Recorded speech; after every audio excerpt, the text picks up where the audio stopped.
হবে। মুহতারাম হাজিরিন, আল্লাহ রাব্বুল আলামিন ইসলামের পাঁচটি নীতির মধ্যে অন্যতম হলো যাকাত ফরজ করেছেন।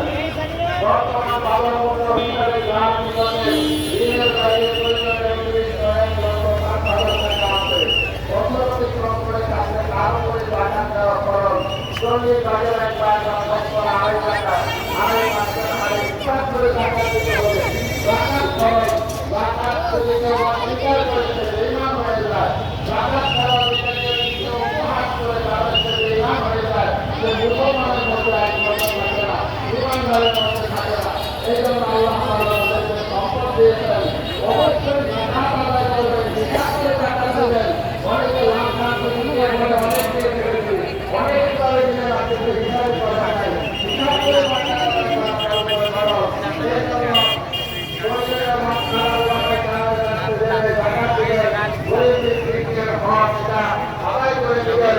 আর যে সমস্ত বান্দারা এই খানা দিতে এখানে আপনারা যাকাতের অর্থ দান করেন। আমাদের গ্রামে আমাদের এক মাদ্রাসা, আমাদের ওই জাহাজের বড় মসজিদ কমপ্লেক্সের অন্যতম প্রতিষ্ঠান, এখানে বহু ছাত্র আছে। আপনাদের যাকাতের অর্থ, পেশার অর্থ, দানের অর্থ থেকে তাদের ভরণ পোষণ করা হয়। তারা আলেম হচ্ছে, হাফেজ হচ্ছে, তাদের দ্বারা বহু আলেম এবং হাফেজ হবে। এখানে ছাত্র ভর্তি চলছে। এই সমস্ত হাফেজ আলেমদের উসিলায় ভবিষ্যতে এই হাফেজ আলেমের সিলসিলা যদি কিয়ামত পর্যন্ত জারি থাকে, সবটায় জারিয়ার সব কিয়ামত পর্যন্তই আপনাদের আমলনামায় পৌঁছে থাকে। এই জন্য আমাদের জামিয়া হামিদিয়া কওমি মাদ্রাসা ইতিমখানা লিল্লাহ ফান্ডে আপনারা যাকাতের অর্থ বরাদ্দ রাখবেন। আপনারা আমাদের মাদ্রাসা অফিসেও টাকা পৌঁছাতে পারেন, মসজিদের এখানে রিসিট আছে, পৌঁছাতে পারবেন। এবং অন্যান্য ইতিমখানা লিল্লাহ ফান্ড যেখানে আছে, মাদ্রাসা আছে, তারা সঠিক খাতে ব্যয় করবে বলে আপনার আস্থা আছে, সেখানে আপনারা দিবেন। গরিব মিসকিন আত্মীয় স্বজন যারা আছে, নিজের উপরে সিঁড়ি নিজের সিঁড়িতে দেওয়া যাবে না, পিতা মাতা দাদা দাদি নানা নানি এদেরকে দেওয়া যাবে না, সন্তানাদি নাতিপুতি এদেরকে দেওয়া যাবে না, স্বামী স্ত্রীকে টাকা দিবে না, স্ত্রী স্বামীকে টাকা দিতে পারবে না। বাকি অন্যান্য জীবন আছে দরিদ্র হবে, তাদেরকে জাকাত দেওয়া যাবে। কিন্তু জাকাতের উপযুক্ত খাতে জাকাত দিলে জাকাত আদায় হবে। অনেকে জিজ্ঞাসা করেন আমার ভাইকে আমি জাকাত দিতে চাই, কিন্তু আগে তো আপনাকে দেখতে হবে সে জাকাত খাওয়ার মতো দরিদ্র কিনা, না হলে তো আপনার জাকাত আদায় হবে না। ক্ষেত্রা এই বছর সর্বনিম্ন ধার্য হয়েছে 110 টাকা। কিন্তু যারা ধনী আছেন, সাহাবাদের সময় যারা ধনী ছিল, তারা কিশমিশ দিয়ে জাকাত আদায় করতো, পনির দিয়ে জাকাত আদায় করতো, খেজুর দিয়ে করতো। কিশমিশ, পনির, খেজুর আল্লাহ তাআলা সম্পদে বরকত দিবেন।